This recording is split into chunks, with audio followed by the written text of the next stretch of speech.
Welcome to Life Happens, where Texans come to protect their legacy and prepare for the second half of life. Join your host, Attorney Kim Hegwood of Your Legacy Legal Care, and our weekly guest as we navigate the challenges that emerge as life happens. Now here's your host, Kim Hegwood. Good morning and welcome to Life Happens with me, Kim Hegwood, and our very special guest today is Michelle Reescano. We got that right. And she's with the Ray of Hope. And good morning. Good morning. So today we're going to talk about caregivers, holidays, and dementia, how to survive and thrive. And so the holidays are usually a rough time for families.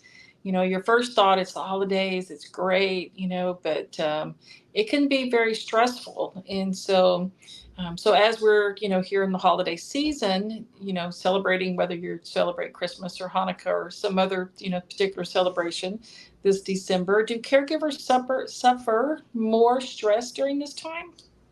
Absolutely. Typically, during the holiday season, many people in general tend to suffer from maybe seasonal depression, and then caregivers tend to suffer more.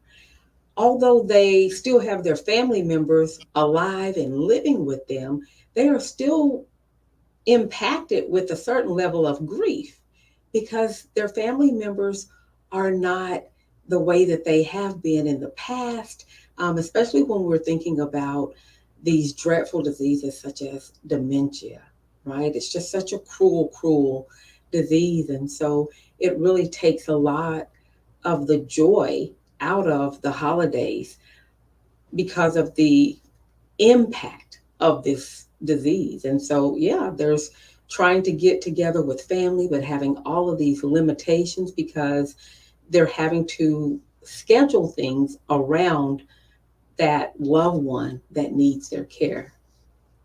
Yeah, I can appreciate. I just keep thinking, did I put a list together of everything I had to cook, and do I have everything I need, have I bought presents for everybody, so, and then, and then there's, I think a lot of times we see families that there's certain times of the day their loved ones is better than others, so Absolutely. sometimes you may have brunch instead of lunch, because it's easier Uh-huh. on a parent, or maybe dinner, depending on the types of things. And so, caregiving itself is a really hard thing anyway, and very stressful. So what kind of tips can you give our caregivers, that are, caregiving during the holidays, that can help them?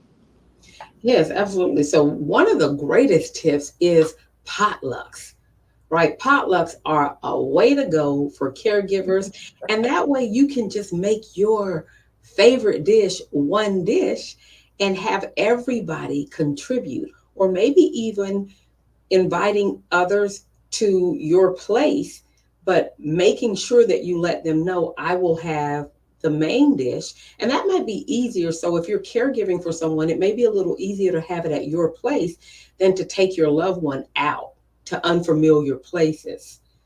So just asking everyone to bring a dish so that you're not having to do all the cooking. You're not having to get up, get your loved one out, get them dressed, and deal with sometimes the combativeness of being in this new environment or unfamiliar environment. Yeah, that can be very stressful in with Absolutely. itself. And so let's kind of switch gears a little bit. Okay. um, because sometimes families don't always agree on how holidays should go. Hmm. And so we don't want to do anything different because we do the same, this is what we do every year. This is our traditions. And so how important is it to set boundaries, during this time? It is so important to set boundaries because one of the things that I often share with families and those that are caregivers is setting boundaries in advance.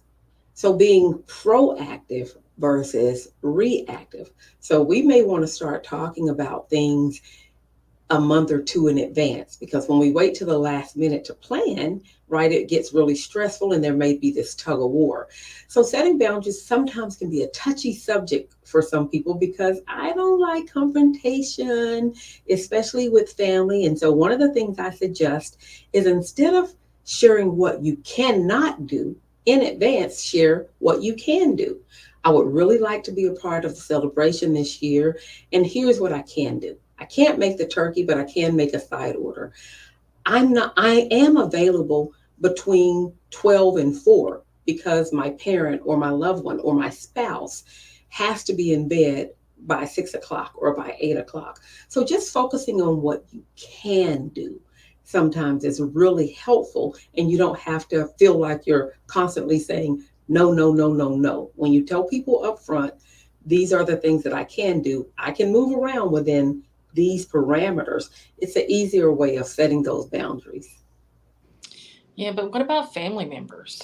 It can be very difficult to set boundaries with family members. And so what kind of advice can you give the caregiver about that?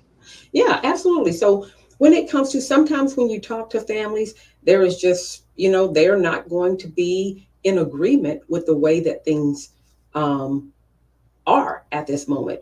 We like tradition. Sometimes we are creatures of habit. And so when it comes to family, just a lot of times being assertive. So effective and assertive communication and not sticking with the facts, right? A lot of times when we start to go into feelings and emotions, right? Studies show us that intelligence and emotion go in opposite directions. So, trying to have a conversation when we are not emotional. So, choosing that time to have those tough conversations. Studies show that our IQ can drop by as many as 20 to 40 points when we are emotional. And if you know what an average IQ is, which is somewhere around 100, if your IQ drops 20 to 40 points, we are now functioning on the level of someone who has been diagnosed with intellectual and developmental disabilities, right? So it is important that when we have those tough conversations, that we choose time, right? We choose a place that is maybe neutral, and we want to choose a time that we are less emotional, right? Because timing is really essential when we're having those tough conversations. I can't help but laugh because, and I'm not laughing at that particular thing. I just keep thinking Uh-huh. about myself, because I know and have known for a long time that when I'm angry, I'm irrational, so you don't want to Mhm. be, I don't want to get there because, I'm not in a good place. And all I could think about was that when you were talking, talking about your IQ lowering, I'm thinking mine probably does, a lot younger than Absolutely. that, so like I never heard it termed that way. So it just struck me as being very funny. So now I have to really struggle to not get there because I don't want to look like my IQ is lowered. So Absolutely, right? We don't don't want want to to act start that way throwing the either. pies and chunking the turkeys, right? We look at those things on TV sometimes, and once you sit and think about it, it really is true. When we are functioning at a high intellectual capacity, we are not very emotional, and when we are really emotional, we lose that intellect. So timing is critical when we're going to have those tough conversations. Oh wow! And so you often find that people are sad during the holidays. Mhm. And why do you find that people tend to be sad during the holidays? Well, some of the things is that you know, things are not as they were. When we sit and we think about how things were when we were children or how things were before our family member needed to be cared for when they had their independence, it's a lot different. There's a lot more stress, strain, and caregiving really is sacrificial. You're really having to give up some of the goals and dreams that you had for your own life, and you're watching this loved one, right, be more dependent and lose their independence. But when you think about um, feeling sad, right, we just don't have control. There are a lot of things that we don't have control over. And sometimes we are looking at how, wondering whether or not this person is happy. We want them to be happy, but there's a way that we cannot know, especially if they're struggling with dementia or Alzheimer's or, something like that. And then sometimes seasons, right? When it's gloomy and it's cold, our mood tends to be lower just organically. So, when should a caregiver reach for help with depression and anxiety? Yeah. So whenever that anxiety or depression starts to impact your functioning, your daily functioning, right? I'm not able to get out of bed. I am having crying spells consistently. I am so anxious that I'm not able to eat. My appetite is not good. I feel like my heart, right, is going to pop out of my chest. Many times I'm not sleeping. There's some sleep deprivation. I'm not sleeping well at night. I've become really irritable, right? And I'm not able to care for my loved one in that compassionate way with empathy that I would like to, right? Those are some of the things that would prompt me to say it may be a good time to reach out and ask for some professional help, especially because during the holiday seasons, there is just a lot of grief happening. And grief is not only related to death and dying. Sometimes grief is related to life as we once knew it, or life as I intended or planned for it to be. Many times, caregivers are having to walk away from their jobs or their careers in order to caregive. And so there's a lot of grief. And I like to say that the grief impacts us deeply because there's lots of love and lots of healthy and happy memories. So if there is nothing, right, if we've never experienced the happy moments, or if we didn't enjoy life, then we wouldn't be grieving the loss of those things. Michelle, tell our listeners about Array of Hope. What do you do?